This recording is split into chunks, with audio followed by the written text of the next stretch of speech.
जय हिंद। इस वीडियो में आप लोगों को क्लास 10th बायोलॉजी के इम्पोर्टेंट 10 ऑब्जेक्टिव क्वेश्चन करवाने वाले हैं और ये जो है पार्ट 1 वीडियो है। ठीक है, ऐसा वीडियो आप लोगों को पार्ट बाय पार्ट करके मिलते रहेगा। ये जो है पार्ट 1 वीडियो है, इसमें 10 ऑब्जेक्टिव क्वेश्चन मतलब 10 क्वेश्चन को देखेंगे और साथ ही साथ क्वेश्चन से और जितने क्वेश्चन बनने वाले हैं क्वेश्चन के अगल बगल से सारा क्वेश्चन आपको करा देंगे इसमें। ठीक है तो आइएगा, और ये वीडियो जो है आपको पार्ट वाइज मिलेगा। तो ये पार्ट 1 है। देखिएगा इसमें पहला क्वेश्चन क्या आ जाता है। इसमें पहला क्वेश्चन आपका कहता है कि प्रकाश संश्लेषण के लिए आवश्यक है। प्रकाश संश्लेषण के लिए आवश्यक है। देखिएगा प्रकाश संश्लेषण क्या होता है। जितना भी हरा पेड़ पौधा होता है वो सूर्य प्रकाश की उपस्थिति में क्लोरोफिल की सहायता से वायुमंडल से कार्बन डाइऑक्साइड और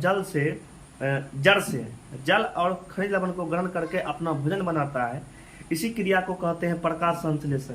प्रकाश संश्लेषण के लिए पौधे को क्या क्या चाहिए? तो सबसे पहले चाहिए इसको सूर्य का प्रकाश। क्या चाहिए? सूर्य का प्रकाश।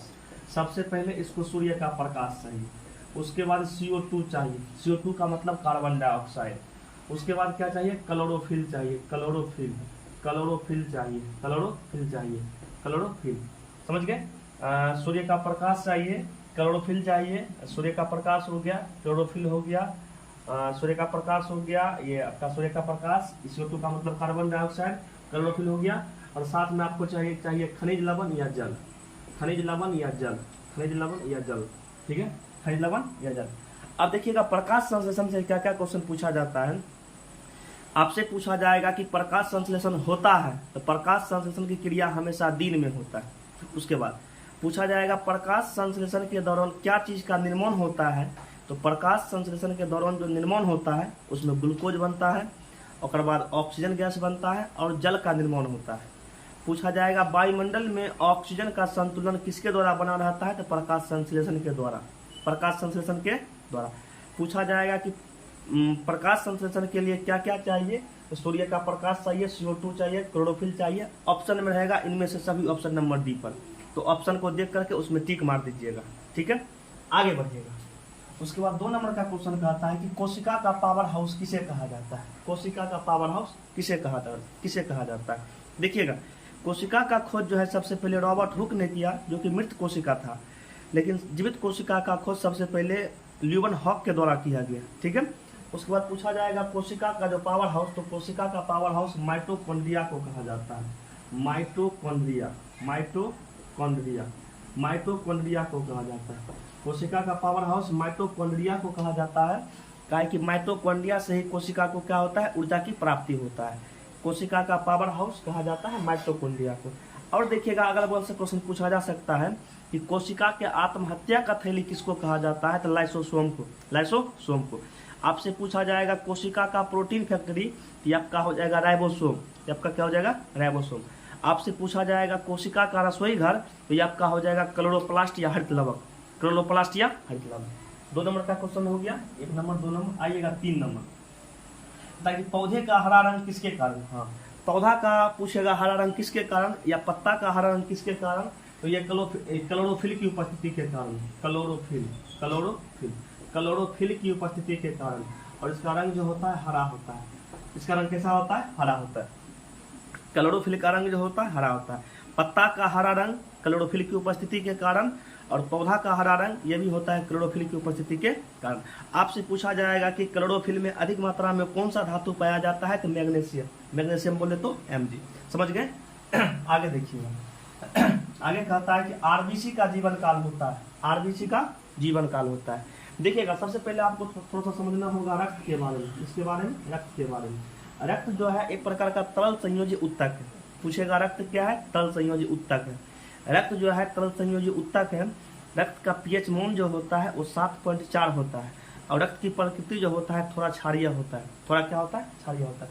रक्त का 2 पार्ट होता है। पहला पार्ट को कहते हैं प्लाज्मा। एक पार्ट को क्या कहते हैं? प्लाज्मा।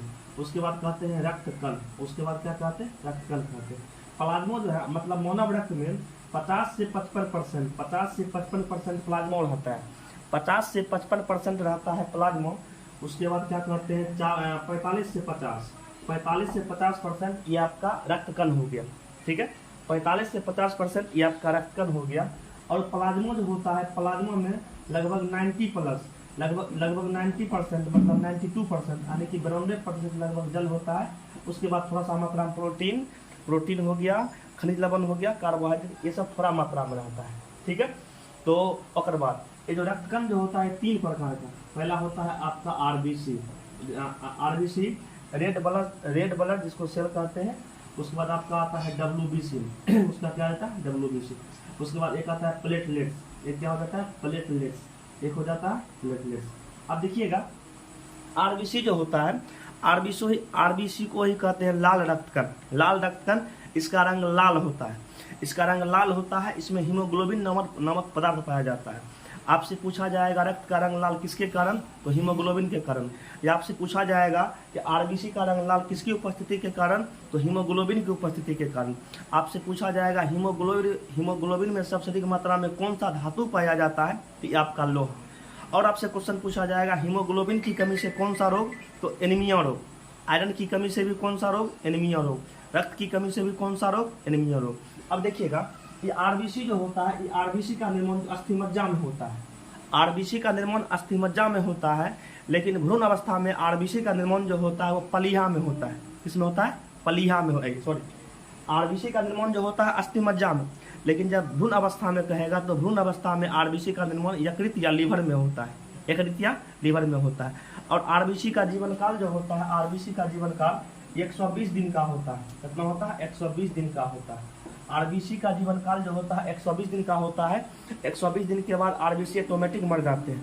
और जब मरे हुए आरबीसी क्या होता है, पलीहा में जाकर के जमा हो जाते हैं। पलीहा स्प्लीन या इसी को तिल्ली कहते हैं। तो आपसे पूछा जाएगा कि आरबीसी का कब्रगाह किसको कहा जाता है, तो पलीहा, स्प्लीन या तिल्ली। आपसे पूछा जाएगा आरबीसी का ब्लड बैंक, ये भी किसको कहा जाता है, स्प्लीन, पलीहा, तिल्ली। और ये जो होता है क्या कहते हैं, आरबीसी का मेन काम होता है शरीर में ऑक्सीजन का संवहन करना, ऑक्सीजन को ढोने का काम करना। ठीक है, आरबीसी का काम होता है। डब्ल्यूबीसी जो हुआ, डब्ल्यूबीसी को कहते हैं व्हाइट ब्लड सेल या व्हाइट ब्लड कॉर्पोसेल्स। इसका जो मेन फंक्शन होता है, ये एक प्रकार का एंटीबॉडी का निर्माण करता है और शरीर को रोगाणुओं से बचाता है, ठीक है, इसलिए करके इसको सैनिक कहा जाता है। इसको क्या कहा जाता है, सैनिक का उपाधि दिया गया है ये डब्ल्यूबीसी को।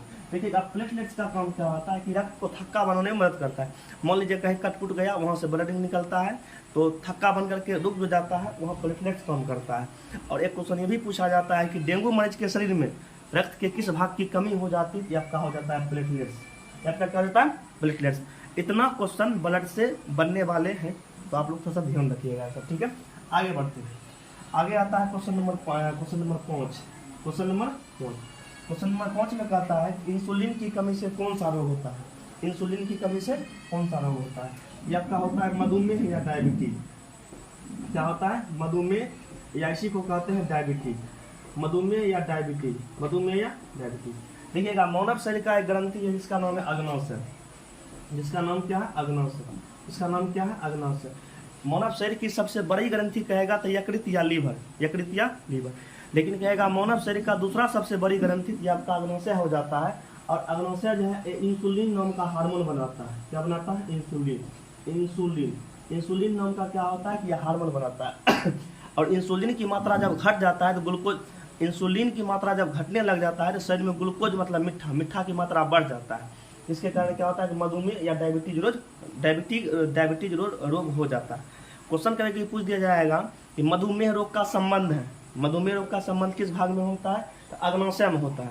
अग्नाशय को इंग्लिश में पेंक्रियाज कहते हैं। ऑप्शन में आपको मिलेगा पेंक्रियाज। ऑप्शन में क्या मिलेगा, पेंक्रियाज मिलेगा। यानी कि अग्नाशय, ये मधुमेह बीमारी जो होता है ये अग्नाशय से संबंधित है। किससे संबंधित है, अग्नाशय से संबंधित है। उसके बाद आपसे पूछा जाएगा आयोडीन की कमी से, तो आयोडीन की कमी से घेंघा रोग होता है। लोहा की कमी से एनीमिया रोग होता है। और बाद रक्त की कमी से भी एनीमिया रोग होता है। हीमोग्लोबिन की कमी से भी एनीमिया रोग होता है। विटामिन ए की कमी से रतौंधी हो जाता है। ठीक है, आगे देखिए। आगे कहता है कि टेस्टोस्टेरोन हार्मोन का निर्माण होता है। देखिएगा टेस्टोस्टेरोन हार्मोन जो है ये क्या कहते हैं, मतलब ये जो है नरजनन हार्मोन है। ये क्या है, ये नरजनन हार्मोन है। और इसका निर्माण जो होता है वृषण में होता है। इसका निर्माण कहाँ होता है, वृषण बोले तो टेस्टिस। इसका निर्माण टेस्टिस में होता है। इसका निर्माण जो होता है टेस्टिस में होता है। और ये जो है मतलब ये क्या कहते हैं, टेस्टोस्टेरोन जो है ये हार्मोन पुरुष में पाया जाता है, ठीक है। ये पुरुष में क्या है मतलब जनन हार्मोन है टेस्टोस्टेरोन, और ये जो बनता है ये बेसन में बनता है यानी कि टेस्टिस में बनता है। आगे देखिए कहता है कि पुष्प का नर जनन अंग है, तो पुष्प का नर जनन जो होता है ये आपका पुंकेसर होता है। ये आपका क्या होता है, पुंकेसर, पुंकेसर। इसी को कहते हैं पुमांग, इसी को क्या कहते हैं, पुमांग कहते हैं। और पुंकेसर में जो पतला टाइप के मतलब पतला टाइप का रहता है पाइप की तरह, उसको कहते हैं तंतु। तंतु के ऊपर पर ग्रामन, तंतु के ऊपर पर गोलका चिन्ह रहता है, इसको कहते हैं परागकोश। एक अंदर में रहता है परागकण, इसके अंदर में क्या रहता है, परागकण रहता है, ठीक है। ये सब आप लोगों को डीप में क्लास में करा दिए। पुष्प का मादा जनन अंग होता है, तो पुष्प का मादा जनन अंग होता है ये आपका स्त्री केसर। ये आपका क्या होता है, स्त्री केसर। ये आपका होता है स्त्री केसर। इसी को कहते हैं जयंग, इसी को क्या कहते हैं, इसी को जयंग कहते हैं, इसी को क्या कहते हैं, जयंग कहते हैं। इसका भी 3 भाग होता है, इसका भी 3 भाग होता है। स्त्री केसर का सबसे लीलका भाग जो होता है गोलाकार रहता है, जिसको अंडाशय कहते हैं। इससे ऊपर जाइएगा तो वृत्तिका, सबसे ऊपर जाइएगा तो वर्तिकार, सबसे ऊपर रहेगा तो उसको कहेंगे वर्तिकार। आगे एक लिंगी पुष्प का उदाहरण है, एकदम परीक्षा के लिए मोस्ट वीआई क्वेश्चन आपको मिलेगा। एक लिंगी पुष्प, एक लिंगी पुष्प में आपका क्या क्या चल रहेगा, पपीता, जैसे पपीता आपका हो गया, एक तरबूज आपका हो गया, ये सब आपका एक लिंगी पुष्प हो गया। ये सब क्या हो गया, एक लिंगी पुष्प हो गया। कहता है कि द्विलिंगी पुष्प का उदाहरण है। द्विलिंगी पुष्प का उदाहरण इसमें आप लोग याद रखिएगा सरसों, याद रखिएगा सरसों, याद रखिएगा मटर, याद रखिएगा उड़हुल, उड़हुल या गुड़हुल, उड़हुल या गुड़हुल, उड़हुल या गुड़हुल, ये सब जो है आपका द्विलिंगी पुष्प है। ये क्वेश्चन आपको करा दिए, यह पार्ट 1 है। पार्ट 2 भी बहुत जल्द ही आप लोगों को मिलेगा, ठीक है। तो अब आप लोगों के लिए क्वेश्चन देते हैं, अगर आपको पता होगा तो एकदम आप लोग कमेंट सेक्शन में कमेंट करके इस क्वेश्चन का जवाब दीजिएगा। और आपका जवाब सही सही आता है तो नेक्स्ट क्वेश्चन में, नेक्स्ट वीडियो में आपके नाम को भी बताया जाएगा, ठीक है। देखिएगा इसमें पहला क्वेश्चन आपको देखते चलते हैं, क्वेश्चन इधर साइड में लिख देते हैं, ठीक है। क्वेश्चन साइड में देते हैं, क्वेश्चन आपको साइड में लिख देते हैं, क्वेश्चन आपको लिख देते हैं, क्वेश्चन जो है आपको इधर साइड में लिख देते हैं, ठीक है। क्वेश्चन जो लिख देते हैं साइड में, तो ये आपका हो जाएगा, क्या कहते हैं, प्रकाश संश्लेषण हो गया, कोशिका वाला हो गया, पूर्ण कारण किसके कारण, आरबीसी। अच्छा आप लोग बताइएगा कि ऑक्सीजन का संवहन, ऑक्सीजन का संवहन, ऑक्सीजन का संवहन कौन करता है, कौन करता है, ऑक्सीजन का संवहन कौन करता है। ऑप्शन नंबर ए में WBC, ऑप्शन नंबर बी में RBC, ऑप्शन नंबर सी में, ऑप्शन नंबर सी में आपका है प्लेटलेट्स, ऑप्शन नंबर डी में नन, ऑप्शन नंबर डी में नन। बताइएगा, ठीक है। ऑक्सीजन का संवहन कौन करता है, WBC, RBC, प्लेटलेट्स या नन। बहुत ही आसान सा क्वेश्चन है, और कमेंट सेक्शन में इसका जवाब भी दीजिएगा, और साथ में अपना अपना नाम भी बता दीजिएगा, ताकि अगले वीडियो में आपके नाम को बता सकेंगे, ठीक है। तो आज के क्लास को इतना तक ही रहने देते हैं, फिर इसका पार्ट 2 भी बहुत जल्द आएगा। आप लोग बताइएगा कमेंट सेक्शन में कमेंट करके कि यह वीडियो आप लोगों के लिए कैसा रहा। मिलते हैं नेक्स्ट पार्ट में बहुत ही जल्द। जय हिंद।